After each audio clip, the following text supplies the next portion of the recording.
Jeff Osman here with Olympic silver medalist Chris Mazdzer. Now, first of all, we're in the U.S. I mean, you're going to be back in South Korea for the closing ceremony in 24 hours. You won early in the Olympics. So what have the last 2 weeks been like for you?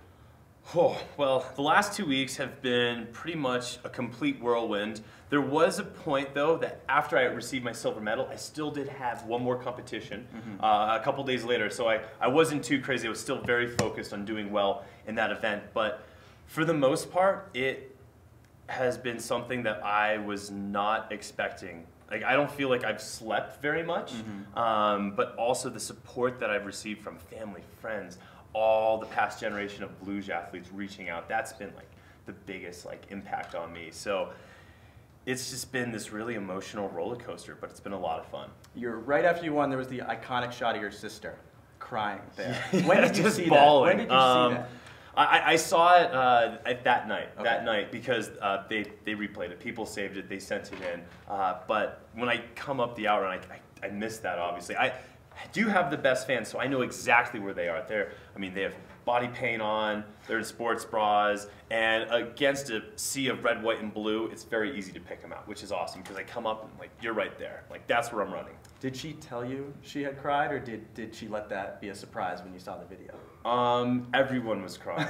It was very emotional. Were you crying? I was crying. My family was crying, so it was a very emotional thing. So no one had to say that they were crying. Pretty much everyone in my support group, my family, my friends, teammates, organization, sponsors, they were all crying at some point. So it was a very emotional thing. This was your third Olympics, so you've been around Team USA. Probably the guys who've been there a while know who you are and everything, but the moment you get back to the Olympic Village after getting this silver medal, what was the reaction like from other athletes? Oh, it was pretty wild. That night, the wind had canceled a lot of the other events, so Luge was the only thing playing. So there's videos that they showed me where a ton of USA athletes are in the athletes lounge in the building that I'm staying in, and they actually recorded everyone's reaction. So they recorded everyone watching my run as I was going down, so you could see how people were really nervous, and also everyone freaked out. So I mean, just seeing that, it means so much to me that everyone else really does care. Even though we're competitors, even though we don't really train together all year round, to have that support from Team USA is huge. When you were a kid, how did you first get into luge? How does someone, because how many Olympic or World Cup luge tracks are there in the U.S.? So there's only two Olympic level luge tracks in the U.S. For the most part, how kids get into the luge is through what we call the White Castle slider search. And we take our sleds, put wheels on them, they become street luges. We go to kids ages 10 to 15, and we run them through some cones based off of natural ability, coachability, strength, enthusiasm. We bring them to Lake Placid in the winter, where we bring the team down to about 20 to start the program. I got into it because I love sledding, and I grew up close to Lake Placid, where there was a program, very convenient. There was a program where I could go into the luge track and take a couple runs a night, and it was ultimate sledding. So that's how I fell in love with luge.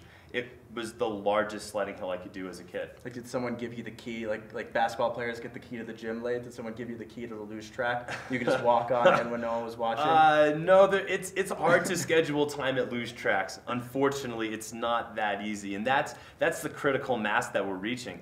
We have to schedule luge programs, bobsled programs, skeleton programs, tourist rides. So there's not a whole lot of time for youth development, unfortunately, anymore. So we're trying to change that. So you could only do it once or twice a week as a kid. But how have you seen these sliding sports, maybe because they're on TV more, fans reacting in the U.S., how have you seen them progress over time, and especially after you winning this luge medal, how is that going to change things? So over the last couple years, what's really helped is digital platforms, where we don't have to go to the largest networks to have them broadcast a luge race. We can do this on digital platforms. That's been huge. We can reach people anywhere, anytime. But to have the biggest race of my life on primetime TV and to have 4 perfect runs, that was also a really exciting race. It showed how difficult luge is. People are messing up. They're not perfect through it. You get to see the athlete's ability to start. So I really hope that this is a positive catalyst for progression in the sport here in the U.S. And I like to think that I can pick up sports pretty well, but I'm watching luge or skeleton or bobsled. Someone goes around a turn and the announcer just says, "Oh my, what a mistake!" And you're watching and it costs them a hundredth of a second or something. But that means a ton in luge. What are you looking for? How can we tell when someone makes a mistake? You actually need.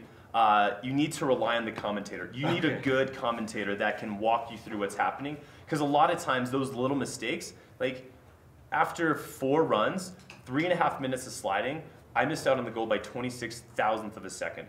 I'm sorry.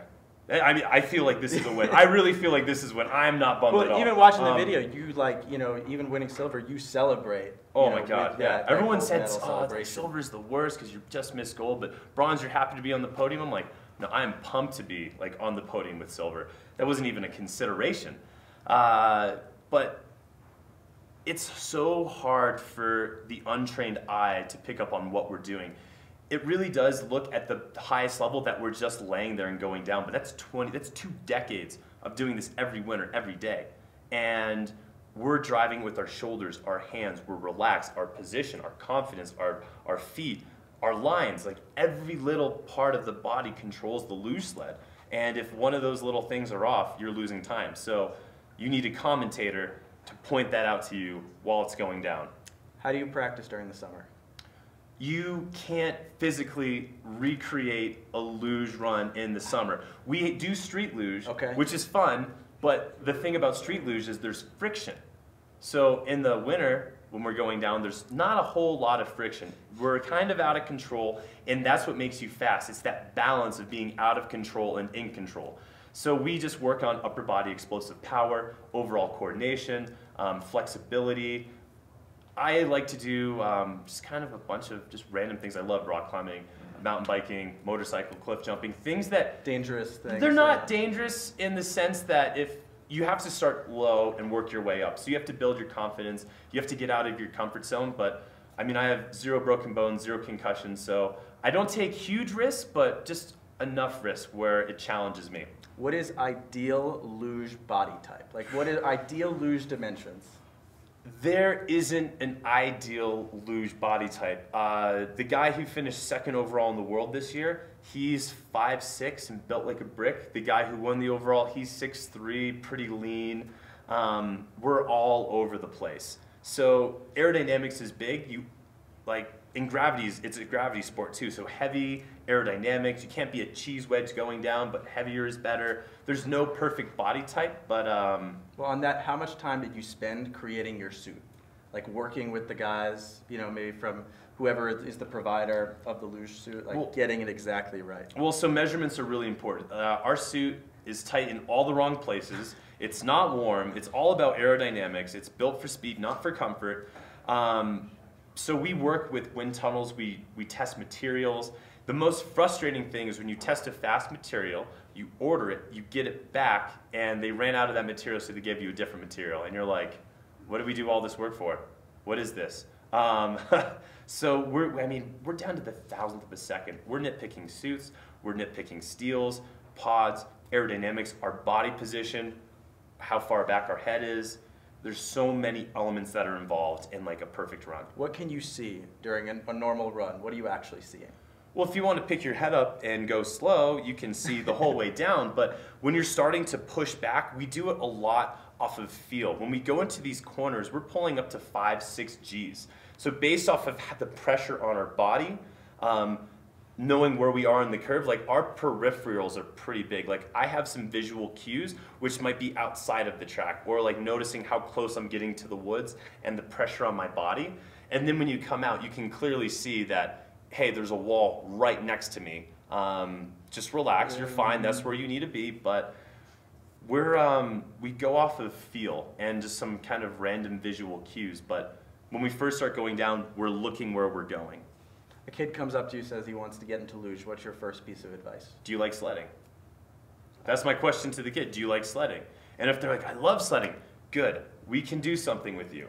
But if they don't really like and enjoy sledding, it's like, maybe you should just, go back to basics first. But if people want to get into the sport of luge, if kids want to come in, I recommend they go to usaluge.org and check out where the White Castle slider search will be. You can go there on the weekends. That's your first step into the luge sport. It's going to be street luge, but that's going to get you to Lake Placid where you're actually going down the track in the winter.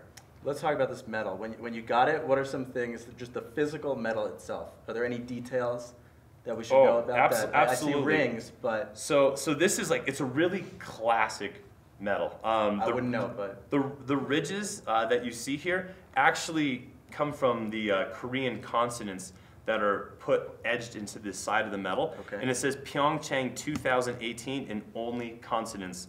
You then have, you know, the 23rd Olympic Winter Games, PyeongChang, and then the backside is their logo with Luge men's singles etched into the medal. So there's a lot of detail here. The ribbon is a special Korean fabric, traditional Korean fabric, that's very fragile. This is going to fall apart like pretty soon. Well, I'm thinking Michael Phelps has put like you know 10 of these around his neck or whatever for an Olympic Sports Illustrated. Yeah, that had to be heavy. Oh, I mean this is the heaviest Olympic medal besides the gold medal. It's this pure silver plus 10 grams of gold. I think it's like almost like 480 grams, so it's over a pound, pure silver. Did they tell you this, or did you research all this? I had to Google it afterwards. Like I was like, oh, what's going on with the medals? And then there's a whole history. The traditional artist who was responsible, he did this whole story, why they did it. So there's a lot of thought that went into these, which I think makes it even better. And so what's next for you now? This was your third Olympics. What is next in your life? I mean, I'm going another 4 years. Beijing will be my last Olympics. And there's a lot that I want to do for the sport.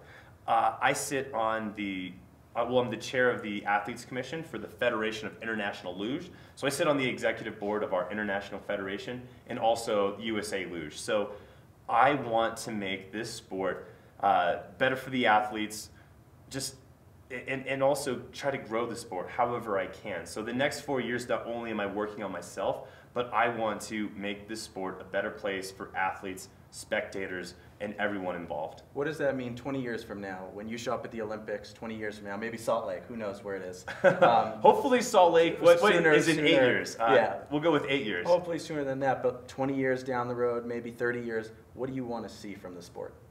I want to see that this sport is very inclusive. I want to see more nations doing well. I want to see a larger pool of athletes. I want races to be decided by athletic talent, so you can physically see, you know, which athletes are doing the best, and if they have a good run, that they're, you know, what they did is like shown in the results. So I want to see more countries involved and a higher level of competition. Silver medalist from the PyeongChang Games, Chris Mazdzer. Thank you so much, man. Thanks for having me, guys.